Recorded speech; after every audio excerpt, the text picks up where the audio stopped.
एक जंगल में मेंढक रहा करता था पहाड़ी पर।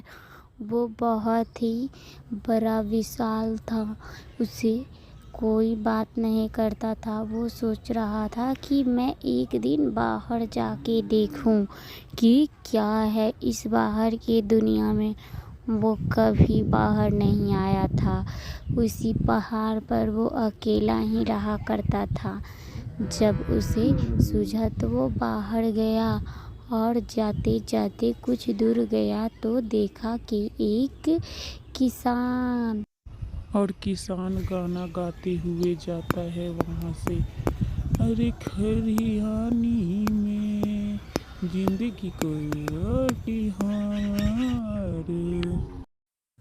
उस किसान को देखकर मेंढक बहुत ही डर जाता है, क्योंकि वो अभी तक ऐसा किसान को देखा नहीं था। अरे बाप रे, ये कौन सा मनुष्य है? मैंने तो पहले कभी नहीं देखा। बहुत ही डर लग रहा है। ना जाने मेरे साथ वो क्या करेगा।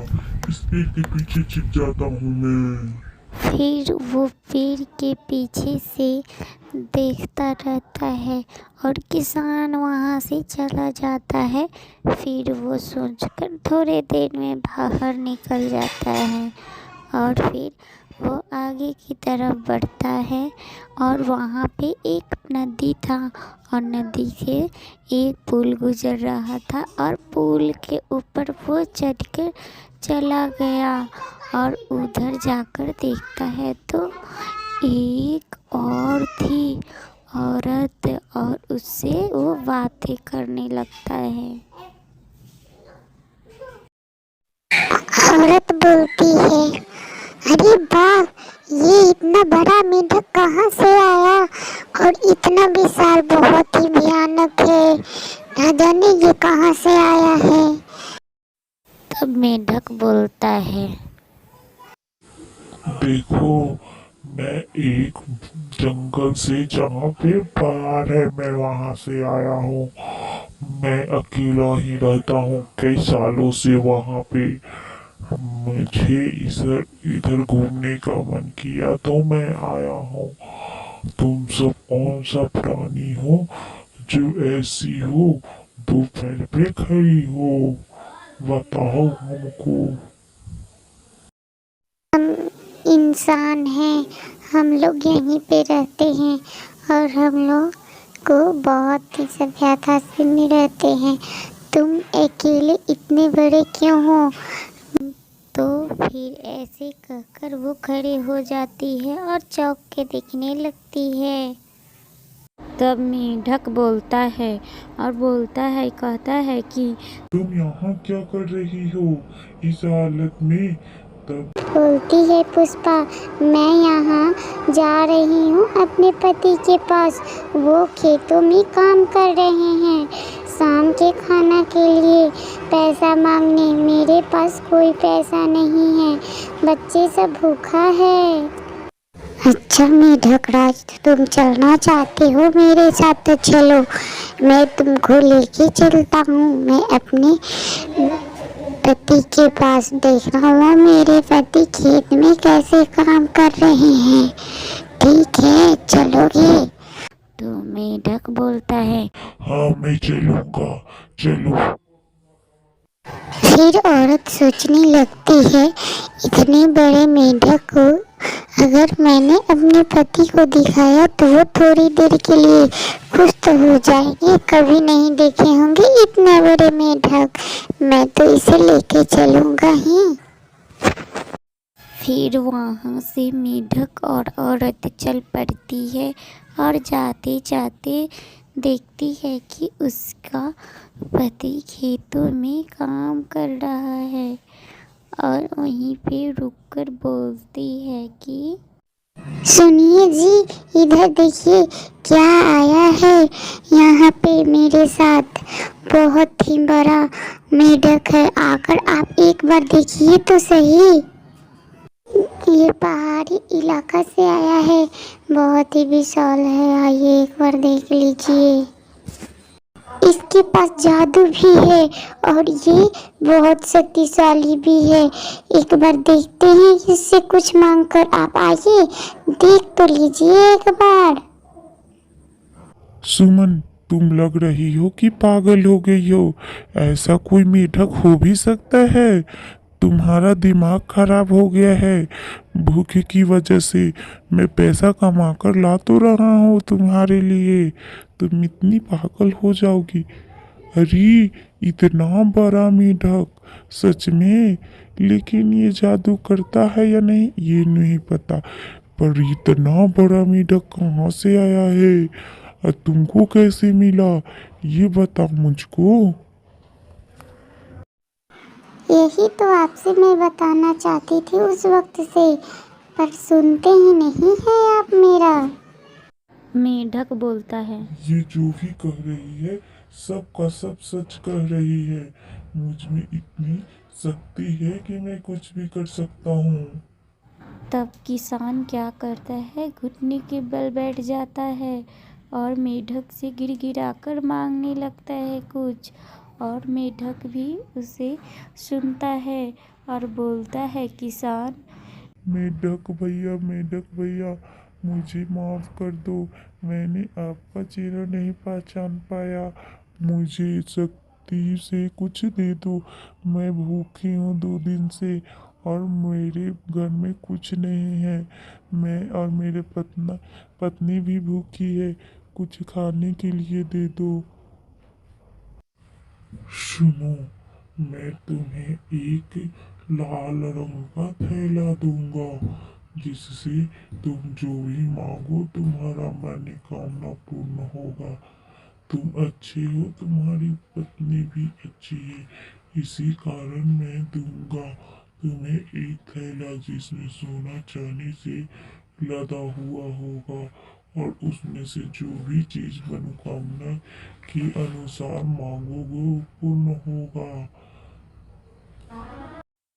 ऐसा कहकर मेढक वहाँ से चल जाता है और किसान और उसकी पत्नी भी अपने घर की तरफ चल जाते हैं। और जाते जाते सुनीता बोलती है, सुनो जी, हम सबसे पहले मुन्नी को खाना खिलाएंगे इससे मांगकर, और छोटा सा एक ईंट का घर मांगेंगे और अपने लिए थोड़े से कपड़े मांगेंगे हम। तब उन दोनों को भोला मिलता है और भोला पूछता है कि सुनो रामू काका, तुमको ये पोटली इतनी सुंदर कहाँ से मिली और दोनों कहाँ से आ रहे हो? तब भोला बोलता है और उसकी पत्नी बोलती है कि मैं यहाँ से जा रही थी तो मुझे गिरा हुआ मिला है, इसमें कुछ नहीं है, सिर्फ झोला है। घर पे जा रहे हैं, बच्चे भूखे होंगे। आप कहाँ जा रहे हैं भोला भैया?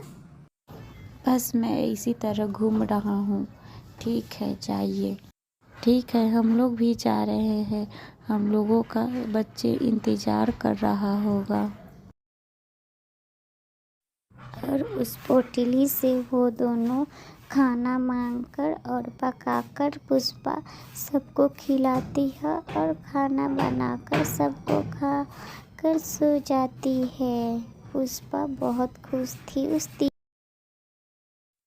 एक गांव में टुनी नाम की चिड़िया रहा करती थी, जो पौधों से बहुत ही प्यार किया करती थी। वह हमेशा पेड़ पौधों के अच्छे से देखभाल किया करती थी और बोलती है, वाह, कितना अच्छा गुलाब का फूल खिला है। जैसी मैं हूँ वैसे गुलाब के फूल, वाह कितना अच्छा है। और गाना गाती है टुन्नी चिड़िया, फूलों सा चेहरा तेरा, रंग मेरा देख के, रूप मेरा देख के, सारी चिड़िया के, रंग मेरा देख के, रूप मेरा देख के, सारी चिड़िया के, ये इतनी सुंदर मैं हूँ। ऐसे ही टुनी चिड़िया गीत गाती रहती है। तब तक उसके घर से सास आकर बोलती है, रुक जा तुम, मटक मटक के खिसे चलना है और सजना संवरना है और कोई काम है ये नहीं है। और तुम खाना बनाने के वजह यहाँ आके फूलों में पानी पटा रही हो। तुम्हारा हम गला दबा देंगे। तुम्हारे अपने नहीं कुछ आता है तो जाओ अपने माँ बाप के घर। ना जाने कैसे मेरा तो करम ही फूट गया कि मेरे बेटा से इसका शादी हो गया। पागल लड़की, कोई काम नहीं करती है, देशचोर कहीं की, सिर्फ फालतू का काम करते रहती है।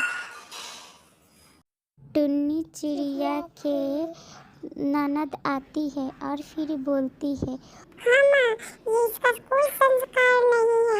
ये जब आती है सिर्फ पानी पटाती है, थोड़ा बहुत खाना बना देगी जला भुना हुआ, आके पानी पटाने लगती है। इसका कोई काम नहीं है। ना जाने इसको क्या सिखाया गया है। माँ हम दोनों मिलकर इसे खूब मारते हैं, देखते हैं क्या करती है और इसको अपने नैहर भेजा देते हैं इसके घर पे। ये दम बदमाश है, कुछ नहीं जानती है, काम चली नासपीटी। और कविता आगे बढ़कर क्या करती है, पानी के डिब्बे को उठाकर फेंक देती है और टुन्नी चिड़िया वहीं पे देखते रहती है और क्या करती है कि वो रोने लगती है और उसकी सास और ननद चले जाते हैं दोनों अपने घर में। और वहाँ जाकर कविता अपनी माँ से कहती है, माँ अब पानी सर के ऊपर चल गया है, इसको तो ठिकाना लगाना ही होगा। तब कविता की सास बोलती है, हाँ ठीक कह रही हो, अब इसको ठिकाना लगाना ही पड़ेगा। इसको देखते हैं क्या करते हैं, इसका सोचते हैं तब तक। और बाहर टुन्नी चिड़िया खड़े होकर रोती है।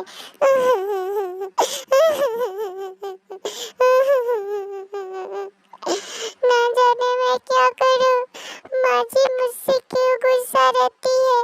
खाना तो बना के आया हूँ और फिर पानी पिलाने से पेड़ पौधों के क्या नुकसान हो जाएगा।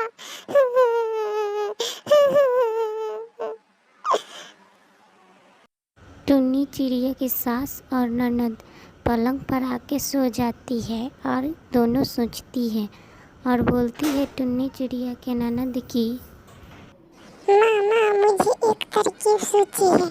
मैं क्या करूँगी कि दोनों को उसको मारूंगी और पूरा खाना पीना नहीं देंगी, जिससे वो मर जाएगी और भैया का दूसरा शादी हो जाएगा और हम लोग उसका बच्ची को भी ठिकाना में लगा देते हैं। देखते हैं क्या करती है सब। ठीक है मम्मी, हैं?